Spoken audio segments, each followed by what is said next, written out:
আসসালামু আলাইকুম রহমতুল্লাহ। রাসূলুল্লাহ সাল্লাল্লাহু আলাইহি সাল্লাম বলেছেন, আল্লাহ তাআলার নিকট সবচেয়ে প্রিয় জায়গা মসজিদ এবং সবচেয়ে খারাপ জায়গা বাজার।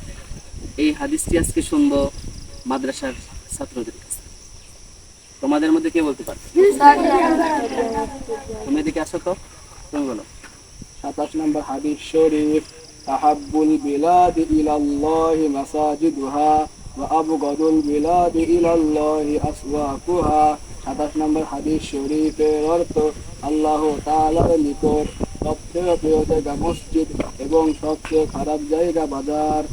মাশাআল্লাহ, আলহামদুলিল্লাহ। সবাই শুনতে পেলেন, আল্লাহ তাআলার নিকট সবচেয়ে প্রিয় জায়গা মসজিদ এবং সবচেয়ে খারাপ জায়গা বাজার। অথচ দুনিয়ার মানুষ মসজিদে যাইতেই চায় না।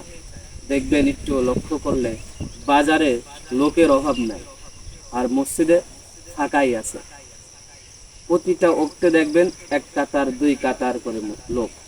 মসজিদ, বর্তমান মসজিদগুলা দেখা যায় অনেক সুন্দর, পরিবেশ সুন্দর, সবকিছুই সুন্দর, কিন্তু মুসল্লি নেই।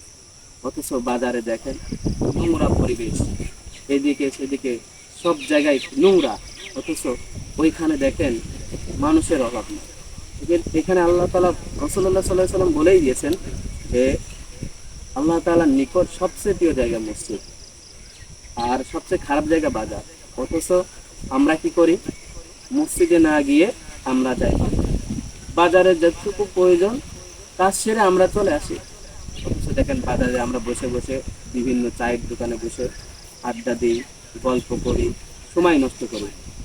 অথচ আমার আপনার যে সময় ফুরিয়ে যাচ্ছে আস্তে আস্তে, এদিকে কোনো খেয়াল নাই।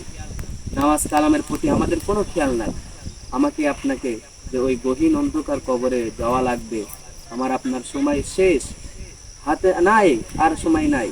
এদিকে যদি আপনি যদি একটু লক্ষ্য করতে পারতাম, তাহলে আজকে আমাদের জীবনটা সুন্দর হয়ে যেত, আপনি জান্নাতি মেহমান হয়ে যেতে পারতাম। আল্লাহ তাআলা আমাদের সবাইকে কবুল করুক, আমিন। আর 5 ওয়াক্ত নামাজ সঠিক মতো পড়াই তৌফিক দান করুক। আসসালামু আলাইকুম ওয়া রাহমাতুল্লাহ।